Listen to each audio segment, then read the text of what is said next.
10મા વચનામૃતમાં નિત્યાનંદ સ્વામીએ પૂછ્યું કે મહારાજ, કેટલાક જીવ એવા હોય કે એને પોતાના કુટુંબના કોઈ સભ્યમાં એવું હેત થાય કે એનો વિયોગ થાય તો દેહ ત્યાગ થઈ જાય, અને કેટલાક જીવ એવા હોય કે સગા કુટુંબીમાં હેત હોય પણ એનો વિયોગ થાય તો કઈ દેહ ત્યાગ ન થઈ જાય. આ બે પ્રકારના જીવ જ્યારે ભગવાનમાં જોડાય તો એ રીતે જ જોડાય છે. એક એવો હોય કે ભગવાનનો વિયોગ થાય તો એનો દેહ ત્યાગ થઈ જાય, અને બીજો એવો હોય કે જેમ સંસારમાં સાધારણ હેત એમ ભગવાનમાં સાધારણ. આ જે જીવોમાં આવા ભેદ છે એ કર્મે કરીને છે કે જીવ જ એવા પ્રકારના છે? શ્રીજી મહારાજ બોલ્યા કે જીવોના એવા પ્રકાર નથી, એ તો એના કર્મે કરીને થાય છે. કર્મ એટલે કે જીવ જ્યારે કોઈમાં જોડાય, સગામાં, સંબંધીમાં કે ભગવાનમાં, ત્યારે એની વૃત્તિના 3 વેગ થાય છે: મંદ વેગ, મધ્યમ વેગ અને ત્રીજો તીવ્ર વેગ. જેવા વેગથી જોડાય એવો સ્નેહ થાય છે. નિત્યાનંદ સ્વામી ફરીથી પૂછ્યું, મહારાજ, એ વૃત્તિના 3 વેગ બન્યા એ ગુણથી થયા કે બીજું કોઈ કારણ? શ્રીજી મહારાજ કહે છે, જેમાં કેવળ ઇન્દ્રિયોની વૃત્તિ જાય તો મંદ વેગ કહેવાય. કોઈ પદાર્થ ઉપર આંખ ગઈ ફક્ત તો એ મંદ વેગ. આંખની સાથે જો મન જાય તો મધ્યમ વેગ. આંખ, મન અને જીવ ત્રણેય જાય તો એ તીવ્ર વેગ બને છે. પછી ચૈતન્યાનંદ સ્વામીએ પૂછ્યું, મહારાજ, કાળ વિષમ હોય ત્યારે કેમ કરવું? શ્રીજી મહારાજ કહે છે, જે સ્થળમાં કાળની વિષમતા હોય ત્યાંથી અન્ય સ્થળે ભાગી જવું, પણ વિષમ કાળમાં રહેવું નહીં. કાળ જેમ બહાર જુદો હોય, હૈયામાં પણ જુદો હોય. હૈયામાં સત્ય, ત્રેતા, દ્વાપર અને કળી એમ 4 રીતે સમય વર્તતો હોય. કાળ એટલે સમય. એમાં સત્ય, ત્રેતા, દ્વાપર વર્તે ત્યારે ધ્યાન કરવું, અને હૈયામાં કળિયુગ વર્તતો હોય ત્યારે ધ્યાન ન કરવું, ભગવાનની મૂર્તિ સામે જોઈ રહેવું. મુક્તાનંદ સ્વામી પૂછે, મહારાજ, જેના હૈયામાં મંદ વેગ, મધ્યમ વેગ અને તીવ્ર વેગ વર્તતો હોય એ કેમ જાણવું? શ્રીજી મહારાજે કહ્યું, સ્વામીજી, જ્યારે કોઈ પણ વસ્તુ કે પદાર્થ ઉપર વૃત્તિ જાય પણ એમાં કોઈ આકર્ષણ ન થાય તો એ મંદ વેગ. પદાર્થ સારું છે કે ખોટું એવા ભાવ સાથે જ્યાં ખેંચાણ થાય એ મધ્યમ વેગ. અને ગમે તે પદાર્થમાં જીવ ચોંટી જાય એ તીવ્ર વેગ કહેવાય છે. બ્રહ્માનંદ સ્વામી કહે છે, મહારાજ, આપ કહો છો એમ 3 પ્રકારે કદાચ કોઈ વસ્તુમાં, પદાર્થમાં મન, ઇન્દ્રિયોની વૃત્તિ જાય છતાં કોઈ વિકાર ન થાય, એની અસર મનમાં ન થાય, એ કયો વેગ જાણવો? શ્રીજી મહારાજ કહે છે, પહેલેથી પદાર્થમાં દોષ દ્રષ્ટિ હોય તો ક્યારે પણ એની અસર મનમાં થતી નથી, કોઈ વિકાર થતા નથી. દોષ દ્રષ્ટિ એટલે ઇન્દ્રામણો.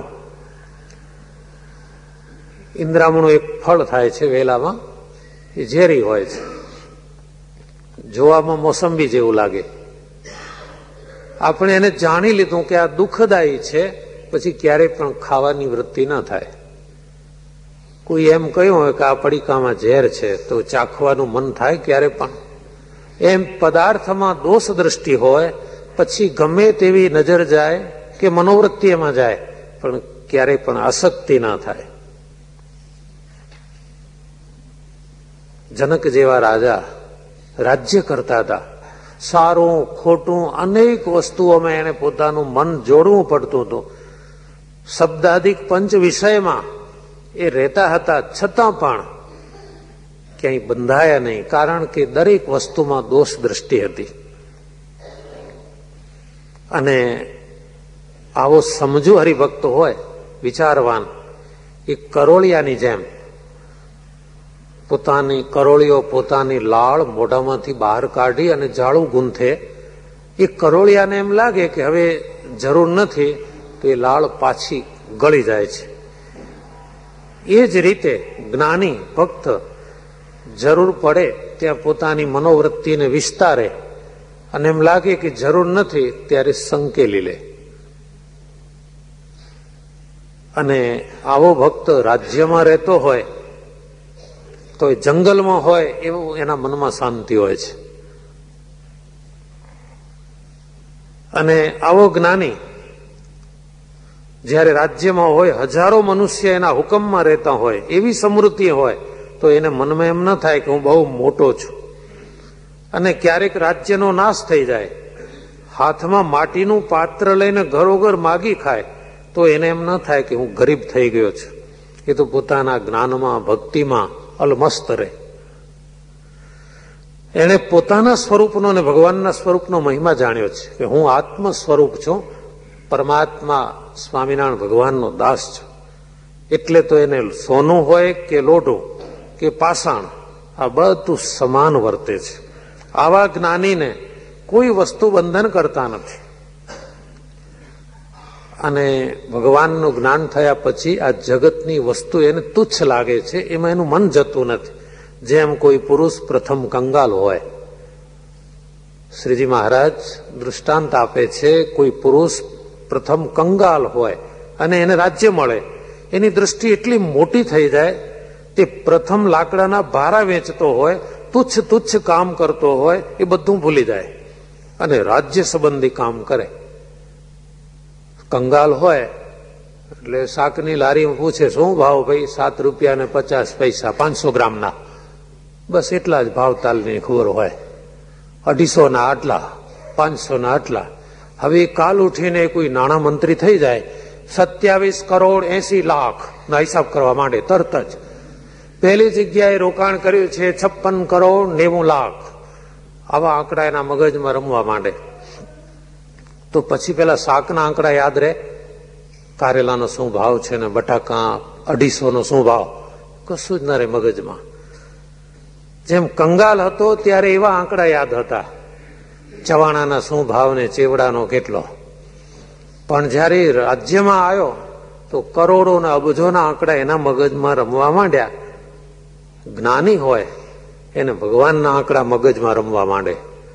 પરમાત્માના, મોક્ષના, ધર્મના, પછી આ વિષયના તુચ્છ પદાર્થના આંકડા એના મગજમાં આવે જ નહીં. શું ખાવું તો મને મજા આવે, શું જોઉં તો મને આનંદ થાય, એવું કશું નહીં, એ જતું જ રહે.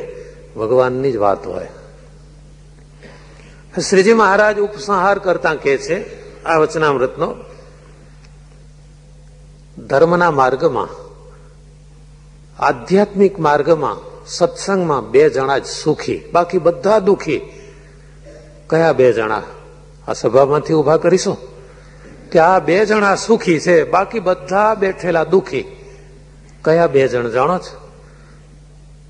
એક તો વિશ્વાસી અને બીજો જ્ઞાની. આ 2 જણ જ સુખ્યા છે, જેને કાં તો પાકો વિશ્વાસ હોય કે આવા મોટા સંત અને ભગવાન જે વાત કહે છે એમાં કોઈ સંશય નથી, આવો વિશ્વાસ.